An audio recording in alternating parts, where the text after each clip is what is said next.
Hello everyone and welcome to Panama Cards. It's in a good way, yeah. So good morning, I'm Francois. For those who don't know me, welcome to the channel.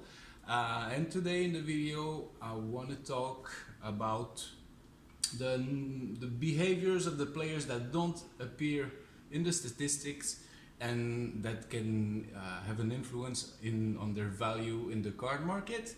But before that, we just finished the playoffs. Congratulations to the Lakers for winning that 17th title. I couldn't have seen a better ending to the season. We lost Kobe this year, so they had to do something, and it's really good for the legacy.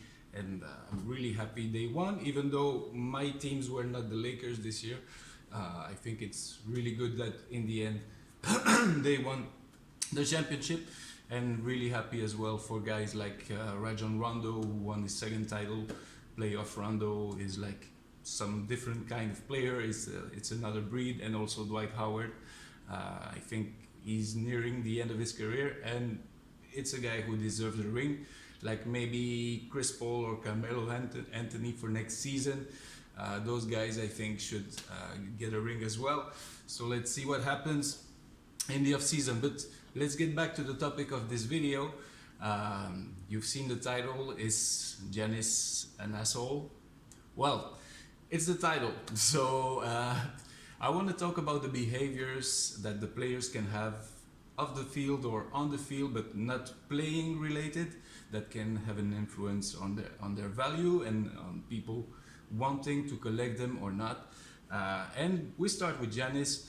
I think I personally didn't like his moves, especially what you've seen on the cover, his headbutt to Moritz Wagner, even though I'm not a Moritz Wagner fan. But I think he went a bit cocky on that play, and I didn't really appreciate that, and that's the reason why at that moment I wouldn't have bought any Giannis card, even if it was super cheap or whatever.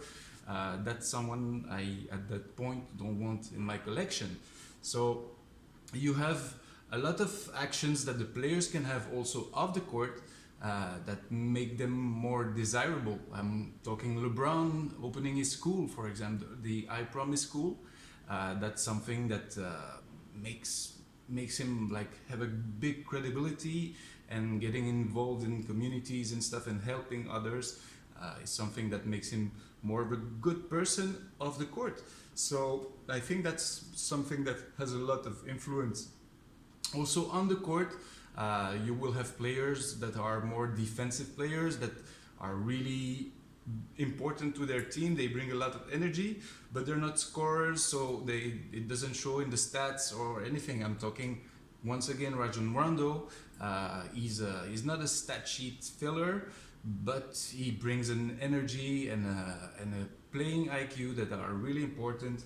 I'm talking as well about Marcus Smart from the Celtics. He's really someone who brings a lot of energy to the court and plays like 200% every game.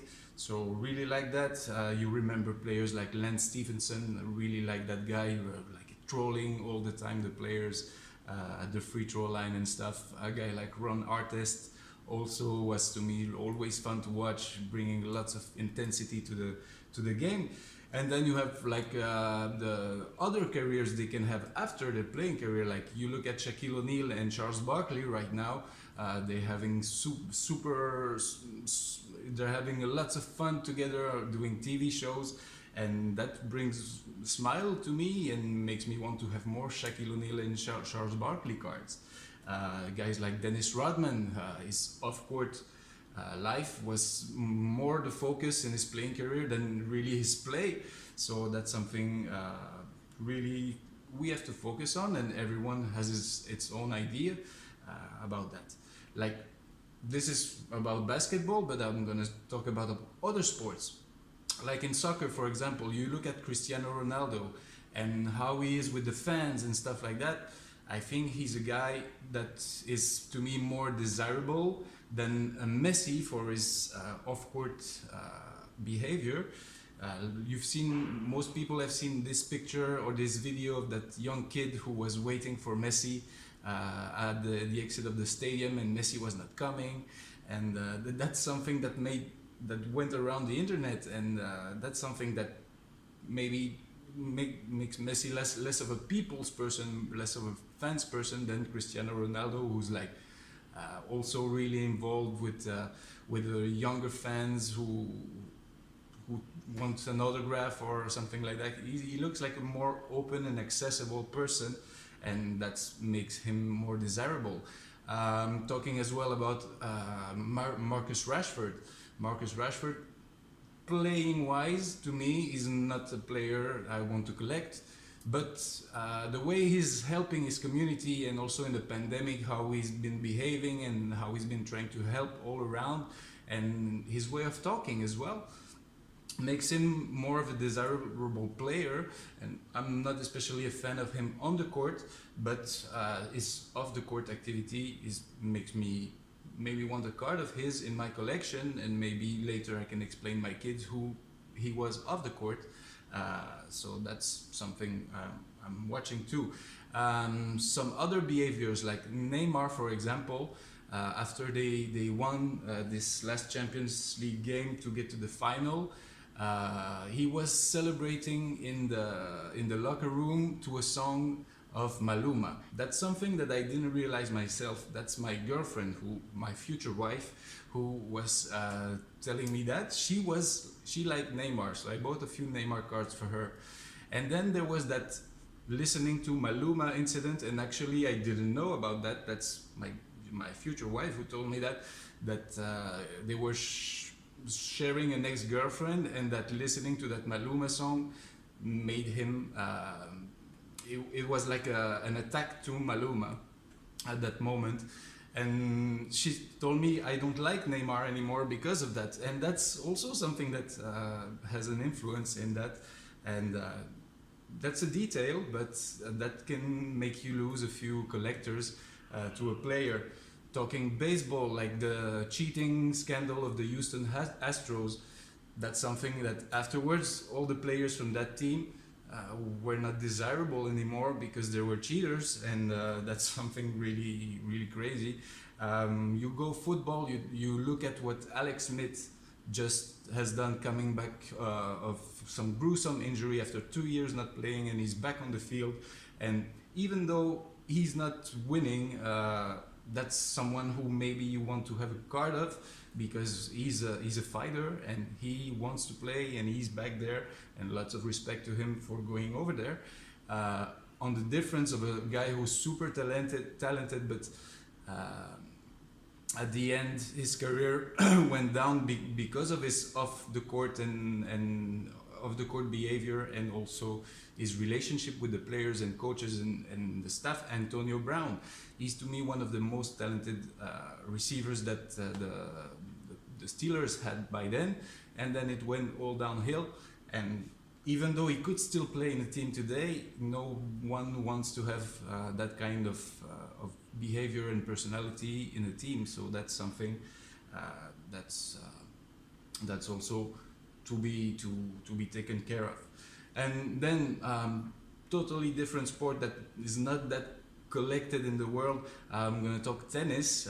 You have guys like Rafa Nadal, who's like winning 13 titles or at rolandgarros at the moment. But to me, the most desirable player is not especially a winner. Is more of an icon, a pop icon of the 90s. I'm talking about Andre Agassi. Andre Agassi was not a trophy collector as much as the really big players like Federer or Djokovic or Nadal that you have now. Even Pete Sampras has more titles. But personally, the card I want, the player I want to collect in tennis is Andre Agassi, because he was a style icon, he was a pop icon, and still is, I think, a really important icon at that level, and not especially his playing who made him that. So that's about approximately what I wanted to talk about. Tell me what you think, guys, in the comments. I would like to give a few shout outs to my favorite YouTubers or card collectors all around. So you know, I really like my guy for soccer, Brandon Chung, the man. He's always super funny and super authentic doing his videos. And also my guy, Super Jam Sports, doing lots of grading right now. He's starting a new thing, so check him out if you haven't. And he doesn't have a YouTube, but he's one of the most funny Instagram characters. I'm talking Adam Lefko and Lefko Cards. Big shout out to him for being so fun with all the cards. So yeah, thank you guys for watching. If you like the content, please like and subscribe, and give me some comments. I like to discuss with everyone, and maybe see you next time. Bye.